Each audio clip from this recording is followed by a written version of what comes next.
Okay, so I'm a paramotor pilot, or pilot, I don't like to say that, but I fly paramotors, and I don't like vibrations. It takes away some of the joy of flying for me, and when we have the engine so close to our back, if the propeller is unbalanced, you will notice it right away because it will vibrate, and the vibrations also wear on everything, the frame, the engine, the netting, etc. So I wanted to make a balancer with the highest possible sensitivity, and this is the best I could come up with. I'm gonna start by talking about sensitivity, and I will talk about it in grams per meter, and that means how many grams you can put 1 meter out from the center of the propeller, and the balancer can detect it. As a reference, eProp has a tolerance of 0.4 grams per meter when they ship out new propellers. I think that's what they mean by the thing they say on the website anyway. My balancer can detect 0.015 grams per meter, so it's 26 times less than 0.4 that eProp has as a tolerance. I'm gonna show you this by putting a half a gram washer 3 centimeters from the center of the propeller and show that the balancer will detect it. And with the leverage principles, half a gram 3 centimeters from the center is equal to 0.015 grams per meter. And 0 point something grams per meter, it doesn't sound much, but when you take into account that the propeller is spinning pretty fast, it adds up. So if you Google for a centrifugal calculator, and in this example 0.4 grams per meter, and the prop is spinning 2638, that's 30 Newton, and that's equal to 3 kilograms. So it's 3 kilograms that's spinning around back there, so you will definitely feel it. But anyway, I'm gonna show you the sensitivity now. All right, so 2 washers, 1 gram, so 0.5 grams each. Now you see the blade is resting against the table there. If I put this here, I'm gonna give it momentum the other way just so you can see that I'm not doing anything. Okay, now it's going towards the table and it turns up. So it clearly shows the sensibility here. Okay, so the build of the frame itself is very basic, but there are some key points you want to do. It needs to be, sturdy. It can't flex inward like this because the magnets will pull on the shaft pretty hard, and if this flexes like this, it won't work as good as it can. You also want to make it pointing out like this, out from the table, so you can balance the propeller vertically like this. And the magnets need to face each other perfectly. They can't be, like this or like this. So what I did was I took a threaded rod and put the nuts on the rod, placed them there, and just welded it in place, and took the rod out. These bolts or nuts are M20, and usually there's a mark on the bolt head here with a grading, the numbers. I grinded that off just to make the surface as clean as possible for the magnet. And you need to be careful with these magnets because these magnets pull 20 kilo each, so they're strong, and you can easily hurt your fingers and stuff. The shaft is 25 millimeters thick, and it's about 10 centimeters long. It fits perfectly in a new propeller, a new eProp. The shaft will fit perfectly in, but I made this so I can put the O-rings there, because I've noticed on some older propellers the center hole is a little worn out, so the shaft will wobble in the prop. So I use O-rings if that's the case. You need to make the tips as perfectly centered as possible, and this is like 90 degrees. I would probably make it less pointy the next time to, you know, the tips can get damaged when you put it on here. So I would probably not make it 90, maybe like 75 degrees or something next time. Yeah, so that's it. When you put the shaft here, you need to be careful because it pulls hard. I usually do it like that, and I put the magnets further away from each other when I'm gonna place the shaft there, and then I move them closer. So when you have done this, you have built the frame and you have the shaft and everything.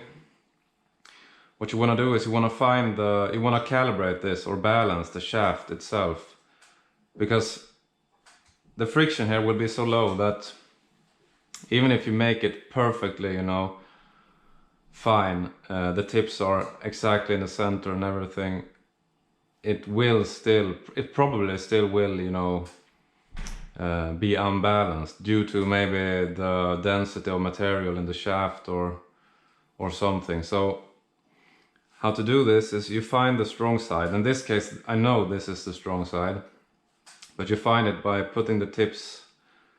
Now the tips touch at both sides. Then you move one magnet away and you see it stays there. So I know this is the strong side. Then I put it on the weak side and I move the strong side as close as I can without it jumping over. There it jumped over. Then I move it back a bit.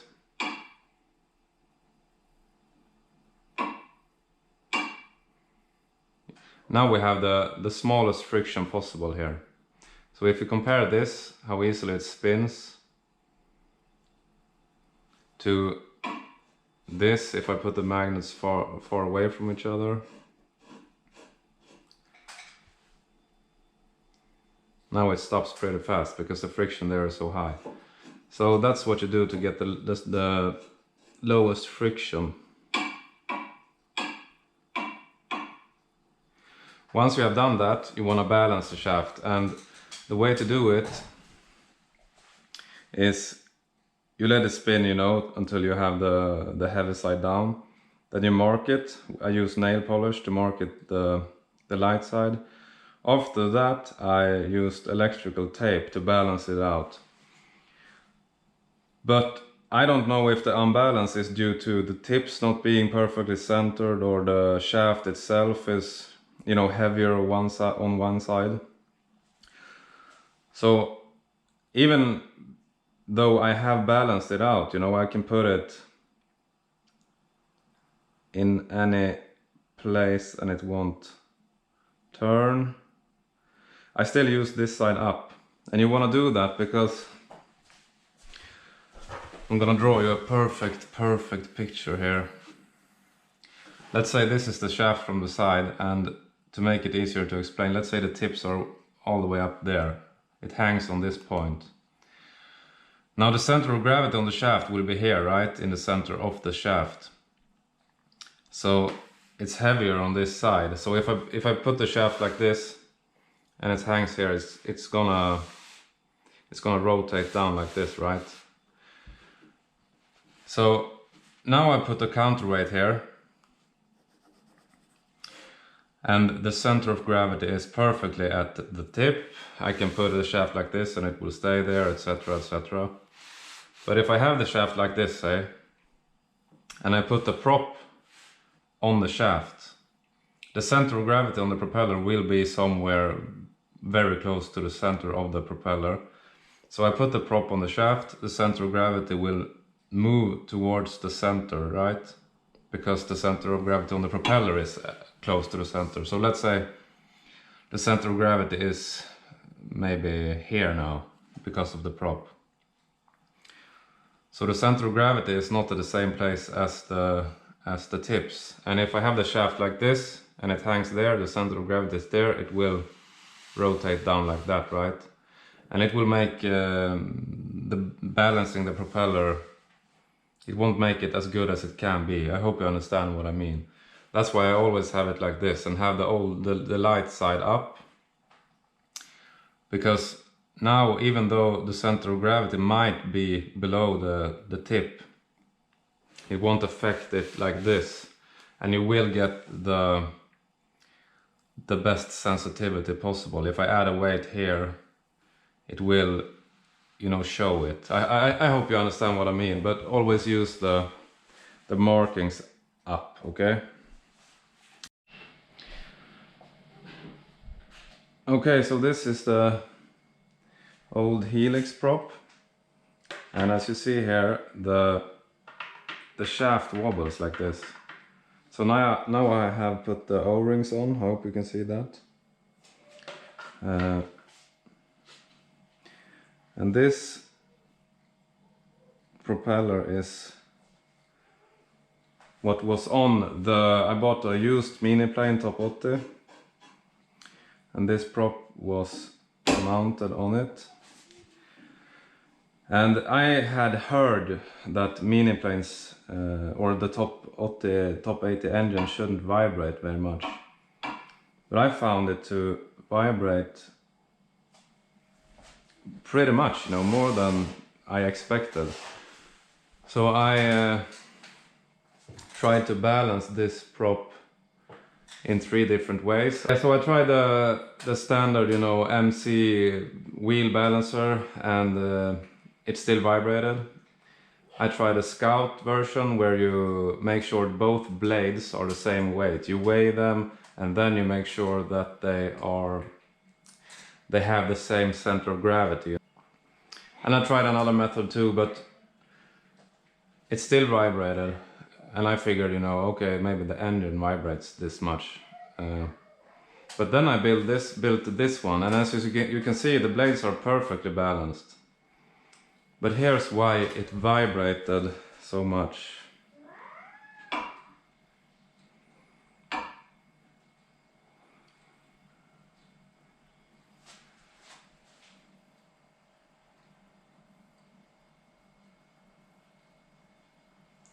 This side of the hub is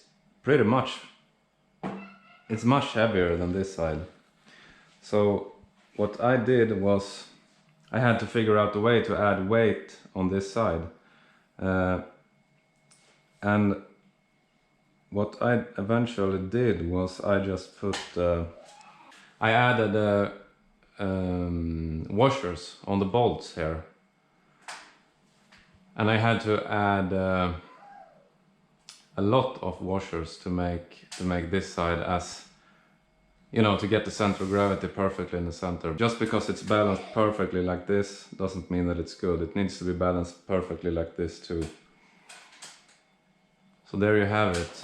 Why you want to be able to balance it vertically. Now this is probably an extreme case, I don't know, but it made a huge difference when I balanced it with this one.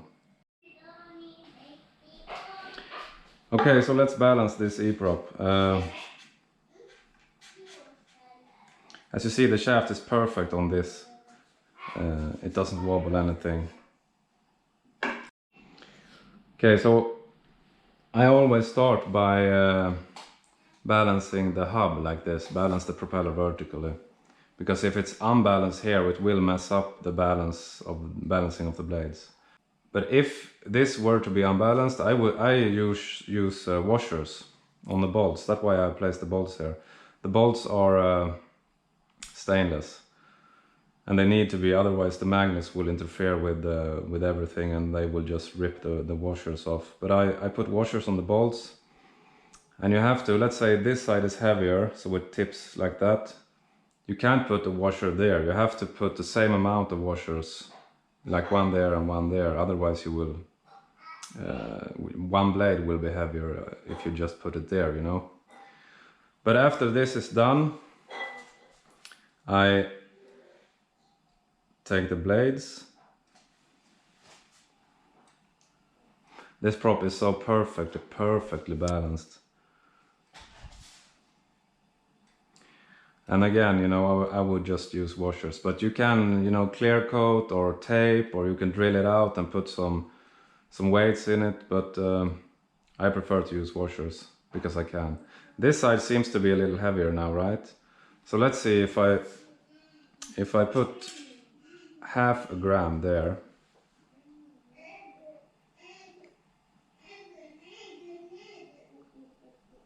It goes the other way. So I know the weight there is less than half a gram more than here, and it won't matter. So that's how I balance my props. Yeah, that's about it. I hope you understood what I said, and if you have any questions or whatever, just write them in the comments. I am planning to eventually start to sell a package with the magnets and the shaft. I won't sell this part because, you know, it's harder to ship, and it's pretty easy to make your own. The hardest thing to make here is the shaft, because it needs to be very, very precise on the tips. So yeah, that's about it. Good luck. Hope you liked it. Thanks for watching. Bye.